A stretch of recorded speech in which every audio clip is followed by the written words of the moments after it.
Thank you. Mike, Howard, thank you both very much. And I think our challenge now is we will all begin to try to walk more erect, correct? When it comes to targeting. I love that visual.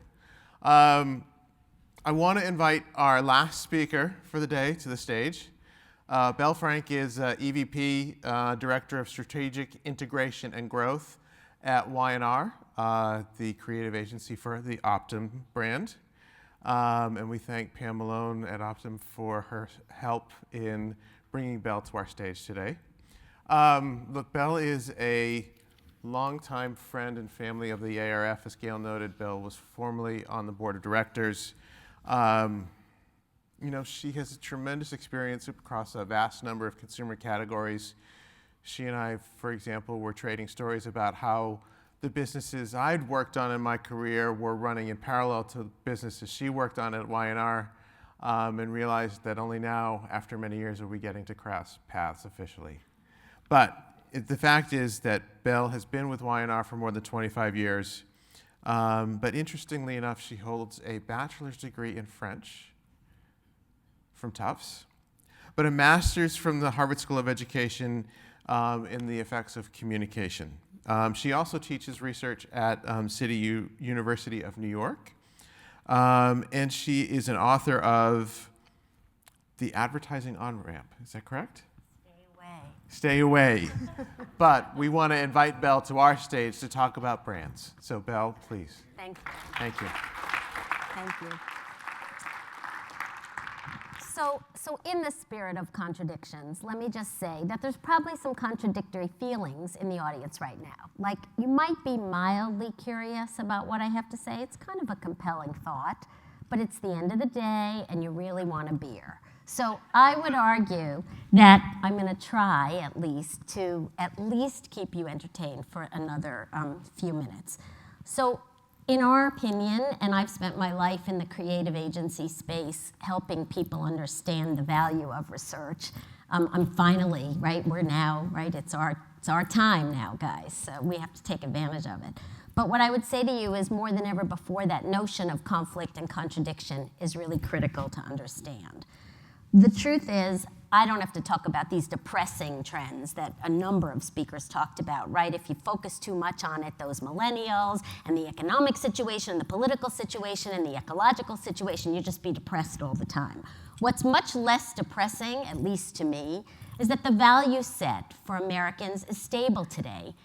The last 10 years, all the studies show that there's some values that are pretty consistently American, with a couple of newcomers. And the newcomers are things like both purpose and ambition, both learning and diversity. How did those values enter the set of stable values? What does that mean, and why is that happening? The other thing we see is that the more we can multitask, the more we are conflicted. The more ability we have to do more things at the same time, the more we're pulled in many, many directions. And at Y&R, we call this TENSITY. It's the convergence of two or more contradictory forces that create some kind of friction and pressure, but they result in really excitement and energy. And it's interesting that the Mia folks spoke about it, the furniture folks spoke about it. There is a need to actually bring together both sides of your personality. I heard it at the end too. You don't want to be a single brand that's a brand with a single dimensional personality, because it's boring. But what you want to be is a more interesting person, and as a brand, you want to be a more interesting brand. So this is work that was presented by Y&R at South by Southwest. It's also work that's informing a lot of our strategic recommendations today. So think about our culture, and think about the icons in our culture. So you have somebody who is at a time both seductive and innocent. I don't have a furry animal, but I do have Dr. Seuss, right? So if Dr. Seuss creates a two-headed character, of course he has to put two hats, because that's logical and insane at the same time. And we have the fundamental contrasted individual who is both tyrannical and totally charismatic. I watched that movie on the plane last night, and I thought, oh, he really is awful, but he really is compelling. So I use that spirit. And then one of my buddies for many, many years, likes to use the Marvel characters and the Avengers to talk about tensity, right? Because the Hulk, he's this introverted, geeky guy, right? But then he's powerful. Or Iron Man, it's really his humanity that kind of makes him a much more interesting superhero. So he's not just all one thing.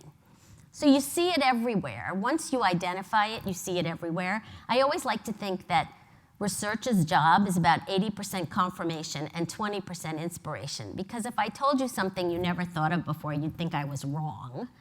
And if I tell you something that kind of goes with what you think, but introduces another concept, then maybe I've done my job. So the notion of tension or tensity is everywhere once you see it. And I'm going to talk about three tensions that we see in consumer behavior today, and then talk about how they affect brands and what brands have to do about it.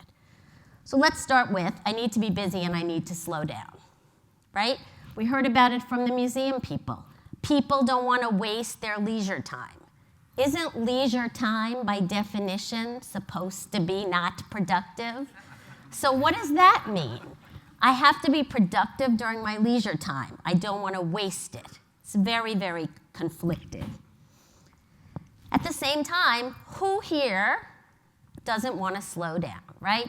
I work on an insomnia drug. Susan was nice enough to talk about it. And the whole world is tired. Who here is tired, right? Everybody. Who slept well last night? Nobody. Who didn't get enough sleep last night? I think if you could solve the I'm tired problem, that's a big problem for marketers today. You could really make a lot of money. So people complain. With that leisure time that they don't want to waste, they don't have enough of it. So they're running around. They'd rather have more time than money. They'd rather have fun now than worry about the future. So somewhere there's a conflict. Here's another one. I'm simplifying, right? And yet I want more rich experiences, right? Simplification's everywhere. Get rid of products that don't bring you joy. Get rid of stuff. Streamline. Get rid. And yet 71% of people say experiences are more important. I need experiences. I need more. I need to be doing more different things, adventure travel, more experiences. So no matter what, there's a conflict between simplification and busyness. Okay, then you have, and I credit the millennials with this, it's all about me and it's all about we, right? So I gave a lecture not long ago at a very prestigious New England university, and I was the advertising person, right? And it was a liberal arts program. And somebody said to me, well, Belle, did you ever have to advertise something you don't believe in? And I thought to myself, ooh, let's think about what question the person's gonna ask. So I said, I'm not really a dope, like what? Instead of answering the question, I said, like what? This comes from having children. And the person said, does anybody want to guess what the person said? What do you think the person said? Cigarettes. That's what I was expecting, right? Cigarettes. Maybe I'd get pharmaceuticals, right? You know what I got? Soft drinks. So I started to laugh. So I would argue that the next generation has really thinking about these things, and every corporate person will tell you this. Look at the power in corporate social responsibility. Business has to be the good guy now. I'm looking for a life-affirming job. It was hard enough to figure out what I wanted to do for a living without expecting it to be life-affirming. So it's a really tough market. Okay, and it has consequences. Everybody needs to know everything. We want to be better and smarter, right? And at the same time, it has to have meaning. It has to be real. Okay, so it turns out that it's no different for brands. That brands are facing these contradictions, they have them built in, and the best brands, the strongest brands, actually embrace both sides of their personality. So in 1993, Y&R decided that we should be the smartest agency about brands. And I was fortunate to work with the research team that developed something called Brand Asset Valuator. We're in a lot of textbooks. We're quoted a lot. Martin Sorrell says he bought Y&R because we invented this thing. He then built his own tool. Sorry, Millward Brown. That's the story I know.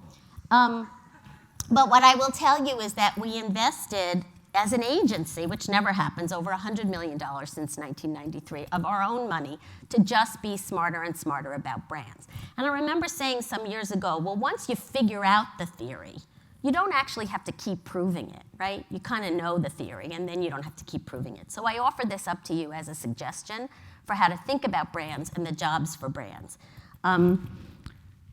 What is amazing is when you present strategy, when you're grounded in Brand Asset Evaluator, your strategies are just sharper. And I'm proud to say that we've been very successful with this tool. The study is category free. So what happens is we just evaluate brands. And then we can benchmark. So when we first started working with Optum and they said, we want to understand the tech space, we had a basis to understand the tech space. Independent, most clients can't field their own studies that go beyond their categories, and we had a basis to kind of inform that. So I'm going to talk about the 4 pillars of brands, and I'm going to talk about them the way I've been talking about them for a long time. So they're called differentiation, relevance, esteem, and knowledge. But differentiation, which sounds very functional, is really about brand meaning and basis for choice. So one of the things I find interesting to do when I talk about brands is what is a brand? And the definition I like to use is it's a promise of an experience. And if you use that definition, it gives you a basis to choose that brand. So we heard today about Blue Dot, we heard today about Mia, and all of those brands are really working hard to give you a basis to choose them against other brands. And so all of these lessons are about figuring out how to leverage the contradictions in your meaning to make a better to get a better committed user. So a brand has meaning. We all introduced ourselves today during the networking time, and we said, hi, I'm so-and-so from somewhere, right? And that's about whether or not that's a meaning, right? Now I know something about you. And then I decide that that's either interesting to me and relevant, or not so much. I meet a guy in a bar, he says he works at Goldman Sachs, I think, oh gee, that's interesting to me, or it's not, right? So it's relevant if it seems interesting and appropriate for me. And then if he lives up to expectations, right, then I like him, right? I don't know that in the beginning. So liking is important too, but it's based on that promise. So interesting, relevant, stands for something, relevant, I like it. And then ultimately you get to this pillar about knowledge, beyond awareness, truly understanding the brand.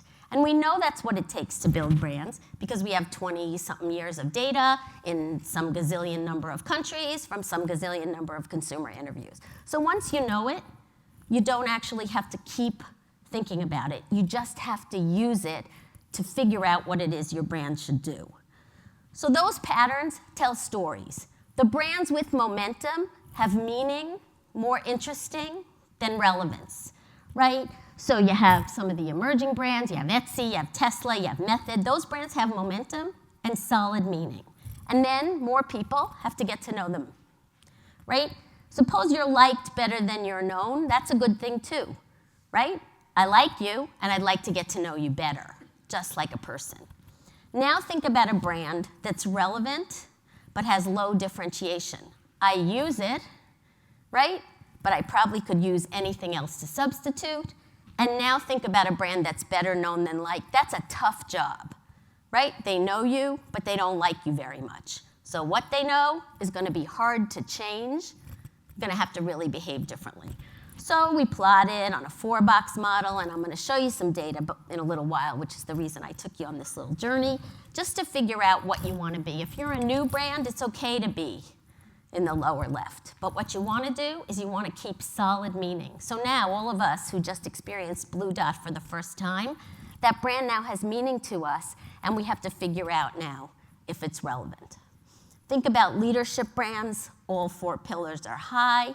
Think about brands that are interchangeable, and that's the thing you want to avoid. So it turns out those are magnetic gizmos. I don't know. I don't really love this picture, but the BAV gods like it. So the truth is it's grounded in that tension because across brands, across countries, differentiation and relevance are not correlated.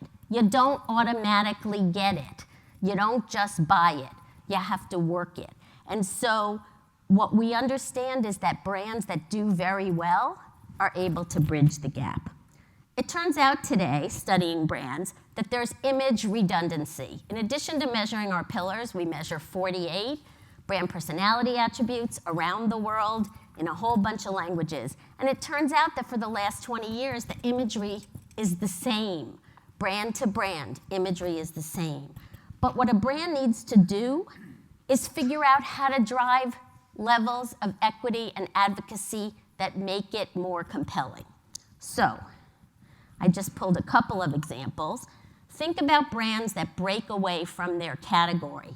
I know it's hard to read, right? A brand like Kashi versus the cereal category. A brand like Axe versus the deodorant category. A brand like Trader Joe's versus the average supermarket. And what a brand like Southwest, that's popular out here, versus the average airline. And what you find is that those brands are pulling together imagery from both sides. So, how do I know that?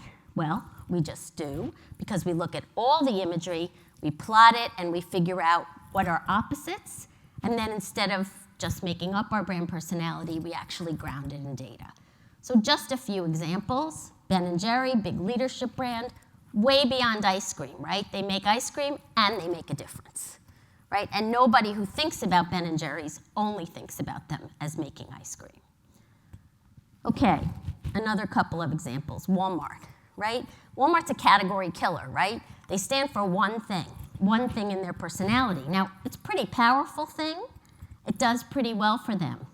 What I'm not going to show you is the Target data. Target actually is a client of Brand Asset Evaluator, and it looks, even though I'm in Minneapolis, and it looks way different from Walmart, but what I will show you is the Kmart pillar. So the Kmart, no basis to choose it. Sure, if it's down the street and my kid needs a notebook at 11 o'clock at night, I'm going to go there. But if Target were my option or Walmart were my option, the basis to choose the others are just better and stronger. Sometimes a brand can lose that intensity. So Gap started out with opposite meanings. It had both comfort and style. But it lives in a world of throwaway fashion. And the arrow goes down since 2002 for Gap. So compared to H&M, compared to TJ Maxx, compared to Zara, compared to its own Old Navy even, the brand does not sustain the position that it started with. So you can do a pretty good job of think about Target and Cheap Chic, guys. Wouldn't you much rather go there? So it's not so easy. Okay, when he invented the company, and I was mad at him in the movie, boy, right? His thought was, I'm going to bring together humanity and technology, right? And think about the way he launched the brand. All those innovators talking about how innovative they were had nothing to do with the products. So before we knew about nonverbal, and before we could use neuroscience to measure these things, somebody intuitively understood that a brand had to promise an experience, and that experience was reflective of all the innovators who used it. So quite remarkable when you think about it, and over time again. I know I hate when advertising people use Apple as the example. I always try not to, but the BAV data looks really good. Okay, so in the tech space, very crowded, they still own it. Then you have Nike, right? You have everyman and you have empowerment, right? There's an athlete in everybody, right? And they reflect it in their marketing, right? The shoe works if you do, right? So bring together two sides, and it dominates. No matter what you do, dominates globally. The brand stands for that meaning and continues. You know, we heard talk today about coordinated creative strategy, and I look forward to continuing that conversation because the strategy has to be coordinated. That's actually great language. That doesn't mean the messaging's the same everywhere, right? That doesn't mean the tactic, that doesn't mean the matching luggage kind of integration. It means coordination. It's a much better rule. And in the world of Tensity, thinking about both sides of the meaning can actually open up a lot of different options. This brand consistently strong in the US. How can you be both rebellious and about the team, right? Camaraderie. How can you have a line called United by Independence, right? If we're all so different, how come we're all in Harley land? So the truth is, over and over again, It's a clear leader in brand asset evaluator versus its peers. So what I would say to you in the world of very complex brand and communications opportunities, you have to make your brand more exciting, more interesting, and more compelling. And some of the tools we have don't help us do that. And in the spirit of helping the brands truly differentiate, we have to use all the tools available to us. So what I would argue is, if people's lives are multidimensional today, and there's no doubt that they are, the media is multidimensional today, and we heard evidence that we're supposed to really appreciate that today. Don't try to reconcile the tension, but play to the sides. Figure out how you're going to deal with what you are. Do not be boring, because boring will not differentiate. And I would argue that in the world of the future, when media is only going to get more complicated, you've got to anticipate that you've got to both insulate from competition and continue to evolve. So that's me. I went fast. I'm a New Yorker. I talk really fast. So apologies for that, and thank you very much.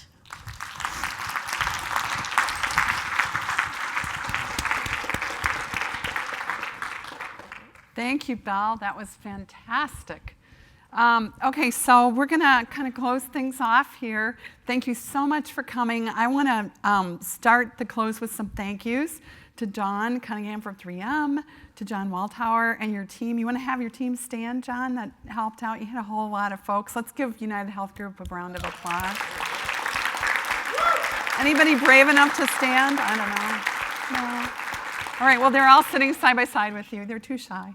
And then, of course, David Poltrak in absentia, who is yet another sponsor. I want you all to give a round of applause to all the speakers. Did a phenomenal job, and all, especially the folks from Minneapolis that haven't maybe been so involved with the ARF in the past. It was really, really wonderful to hear these different perspectives and points of view. I want the ARF team to stand, most especially Chris Bacon first and foremost. Let's give him a round of applause. And the team. Ed is standing in the back. He's at the organ. Really, it's a small, mighty team. A few are getting ready for our next chapter this evening. So I just, couldn't possibly do this job without this fantastic group of people. And we did 99 events last year. We have 32 people, so you can count them out. That's like 3 per person or something like that. This is like an event. So this is a very, very talented and hardworking group of people, and they're doing a really nice job making a difference. And I loved Belle's presentation. I loved all the presentations today. I'm a researcher. I just love to hear all these thoughts, and I think, more inspired than maybe any of you. But, Belle spoke about reinvention and reinvigorating brands and understanding brand value, and I just want to encourage all of you, just in the next couple of minutes, to think about yourselves as a brand. Think about how you differentiate yourself. Think about who you want to be, not just what you want to do, because we all have piles of work on our desk. When I first got the job running the department at General Mills, I was trying to think of how can I reinforce insights. I changed the name of the department to Consumer Insights. Before it was popular, nobody was super excited about it, right? And we all got together, and the way that I made the point about insights is I literally took all the paper. I was in the cereal division. Well, everybody's talking about cereal today. And I took all the paper in my office, and I put it in a box, and I brought my bathroom scale to the offsite, and I put all the paper that was on my desk in my Big G in my cereal division, desk, and I stuck it on the bathroom scale. I said, this is how much the work that we do today weighs. And I took an insight on a piece of paper, and I put it on the scale. That's what we really want to be about. That's what we want to stand for. So I'd encourage you, and I encourage myself to do that, is get out from under the mountains of paper. Do not be paralyzed by all the data, all the big data, all the things that are happening today, and think about how you want to bring forward the ideas that you heard today around how advertising works, around marketing, the reinvention of marketing, the reinvention of advertising, the reinvention of research. What do you believe in? I got to tell you, when I got this job, I had board members that said, Gail, it's not about advertising. And I had other board members who are like, it's not about research. You have to stop talking about research. I'm like, well, I'm a researcher, and I'm leading an organization called the Advertising Research Foundation, so I guess we're a foundation. Let's just be who we are. I believe what Belle said, our time is now. I really firmly believe that, and I really believe that you can reimagine your future. I think there's a really wonderful opportunity for all of us that's in front of us right now. And I don't think that it's going to be easy. I think it's going to be hard. But I don't think any of us have shied away from hard work or from things that take courage and fearlessness and objectivity, because that's what the bosses need today. They need the facts, they need the answers, and they need people that will give them the objective truth, because an awful lot of people will tell you what you want to hear. There are so few people that will actually give you the objective truth. So the question that we asked at the top of the house is, do you measure up? How do you measure up? And other speakers, without seeing each other's slides, asked the same question. I think Terry asked that question actually right at the top of the house this morning. What are your absolute top priorities? What are your personal top priorities? What are the top priorities of your management? When's the last time you went to your boss or your boss's boss, or you did the elevator speech, which isn't the 19-story elevator? I'm the one guilty of that. It's like quickly asking, what is your top priority, and listening, and then like writing it down and going back, even though you recognize you aren't doing a thing to address it, and figure out, well, how could I change what I'm doing today to really try to help answer these questions? Bosses really, really, really need us today. Some of our bosses are losing their jobs. That's how I ended up with 19 of them in 21 years, right? Some of them moved up, some of them didn't.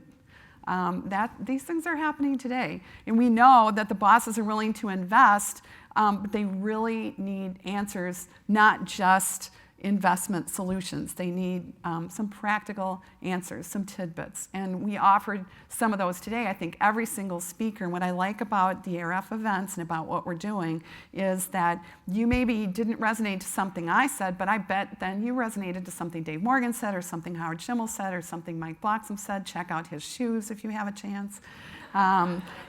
Something that John or Terry said this morning. We had so many great speakers, something in the research that we did.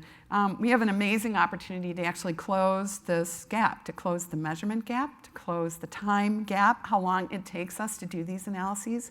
The ARF has 60,000 documents in our Knowledge Center. You can go on Power Search and you can navigate them. We really want to help. We have resources that will help. We're creating a pro network of people that will help you navigate those, and then ultimately navigate the influence gap, because you have an opportunity to unlock billions of dollars in advertising investment.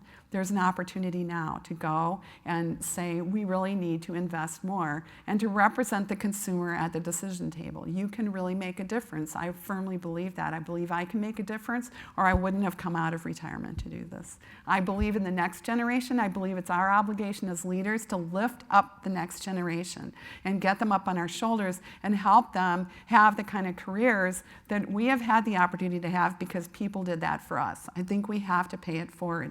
I think it's all about leadership, and there's just so much opportunity. It's what we believe at the ARF. We're fearless, we're objective, we're authoritative, we're actionable, and we're timely. That's what we want to stand for. That's what we want to offer all of you. We're a network. That's why we wanted to provide time for each of you to interact with each other.